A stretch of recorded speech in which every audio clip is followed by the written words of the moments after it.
ज्येष्ठ नागरिक आहेत आणि त्यांचा आज आपण या दीपक हॉटेलमध्ये वाढदिवस साजरा करीत आहोत. त्यांचा 4 जूनला वाढदिवस होता.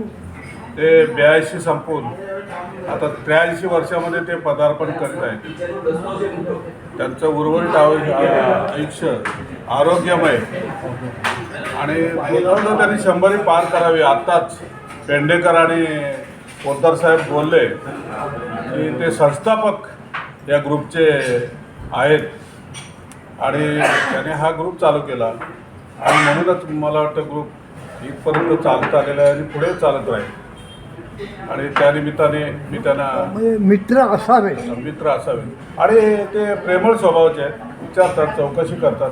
जरी ते रेग्युलर येत नसले तरी पण ते विचारपूस करतात. कुठे मध्ये भेटले, तो कसा आहे, हा कसा आहे, आपल्या ग्रुपची सतत चौकशी करत असतात. त्यांनीच आता मला सांगितलं त्यांची स्टोरी लहानपणापासूनची आतापर्यंतची. तर ते सुखवस्तूमध्ये कुटुंबामध्ये ते जन्माला आलेले. त्यांचे वडील चंदीगडच्या प्रिंटिंग प्रेसमध्ये कामाला होते आणि ते पहिल्यापासून ते म्हणतात की मी अगदी रुबाबदार असायचो. बूट पायात कपडे वगैरे. अजूनही ते रुबाबदारच आहेत. इतकं 83 वर्ष वय झालं तरी पण ते रुबाबातच आहेत आणि त्यांचं बोलणं पण रुबाबातच असतं. आणि असं त्याने सुख समाधानात आनंदात उर्वरित आयुष्यामध्ये राहावं, आरोग्य त्याला लाभावं ईश्वरची प्रार्थना. तुकाराम महाराजांचा आपल्या नियमाप्रमाणे त्यापूर्वी एक जस्ट विचार बोला.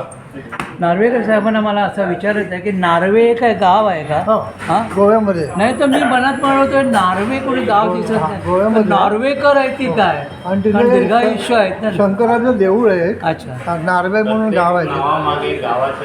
हां, म्हणून आमचा बाबाजी होता त्याला मी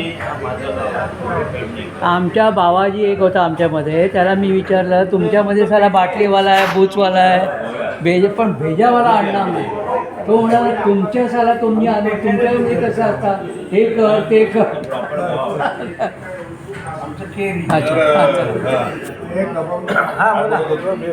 तुकाराम महाराजांचा अभंग एक नियमाप्रमाणे होऊन जाऊ द्या यांच्या वाढदिवसाच्या निमित्ताने. तर फलटण आपल्या देशावर आलं म्हणजे मला वाटतं सासवडच्या पुढे गेल्यानंतर फलटण लागलं. त्या फलटणमध्ये तुकाराम महाराजांचं कीर्तन होतं आणि कीर्तन एका मंदिरामध्ये होतं, विठ्ठलाच्या मंदिरामध्ये होतं. आणि त्या मंदिरामध्ये कीर्तन चालू असताना शिवाजी महाराजांनी त्यांचे मावळे आले होते. ते कीर्तनामध्ये बसले आणि तुकाराम महाराजांचं कीर्तन म्हणजे फार पब्लिक असायचं आणि एकदम मंत्रमुग्ध करणारं कीर्तन असायचं आणि बोध असायचा त्याच्यामध्ये.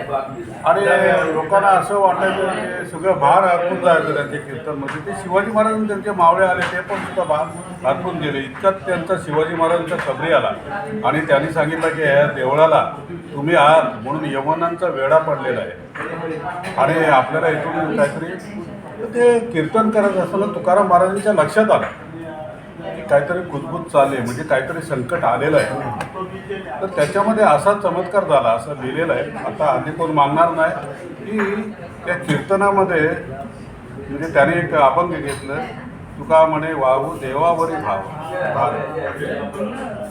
आणि त्या सगळे त्या कीर्तनामध्ये शिवाजी महाराजच दिसायला लागले. असं बघा काय काय पुस्तकामध्ये हां ते लिहिलेलं आहे. ते शिवाजी महाराज ते यवनांना प्रश्न पडला की यातला शिवाजी नेमका कोण? सगळे शिवाजी आहेत म्हणून ते म्हणाले काहीतरी चमत्कार झाला भागवया असे बोलते आणि ते सगळं यवनाचा वेढा गेला. तर शिवाजी महाराजांनी तुकाराम महाराजांच्या चरणी नतमस्तक केलं आणि विचारलं आहे काय? ते म्हणाले काय नाही, आपलं कीर्तन करत होतं तुम्ही ऐकत होता. तुम्ही तुमचं कार्य करा, तुम्ही या शरीराला भाकरी द्या, मी मनाला भाकरी देतो असं म्हणून शिवाजी महाराज फार भावूक झाले आणि प्रसन्न झाले आणि ते निघून गेले त्यावेळेला. पण त्यांनी नंतर गेल्यानंतर त्यांच्या मावळ्याकडून एक नजराणा पाठवला. बघा उल्लेख आहे त्याच्या, नजराणा पाठवलं. त्याच्यामध्ये सोनं होतं, गोरे होते आणि कपडे होते मुलांना कपडे होते, बायकोला साडी होती, त्यांना कपडे होते आणि ते सगळे मावळे घेऊन आले, ते नजराणा घेऊन आले. त्यावेळेला नजराणा घेऊन आला तर तुकाराम महाराजांनी तो नजराणा घेतला नाही. ठीक आहे समजा. घेतला नाही, तो परत केला.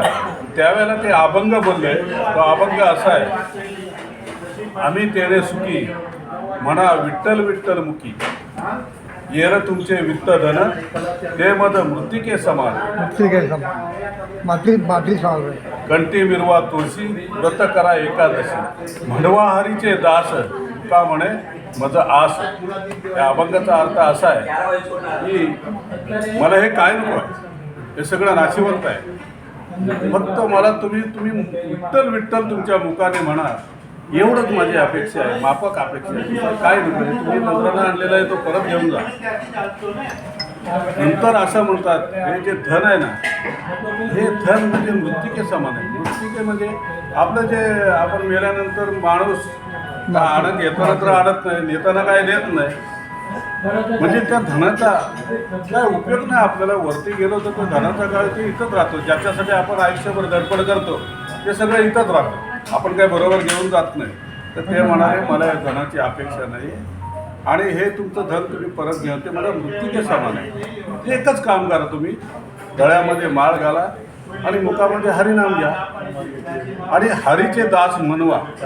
हीच माझी छोटीशी अपेक्षा आहे, तेवढं करा. म्हणजे त्यावेळेला बघा संत कसे आदर्श होते आणि कसं उपदेश करत होते, माणसाला बोध करत होते. अरे आता बघा काय चाललेलं आहे, देश खड्ड्यात गेला तरी चालेल पण माझा फायदा झाला पाहिजे, मला टक्केवारी मिळाली पाहिजे, असं सगळं चाललेलं आहे त्याच्यामध्ये. तर तुकाराम महाराजांचे संत 400 वर्ष होऊन त्यांना गेले आणि त्यांचे जर आपण अभंग वाचले तर खरोखरच ते वाचलेले आपलं सार्थक, जीवनाचं सार्थक होईल. आणि आपण तसं करूया. आणि त्यानिमित्ताने पुन्हा एकदा प्रभाकर नार्वेकरांना वाढदिवसाच्या हार्दिक शुभेच्छा. रामकृष्ण हरी.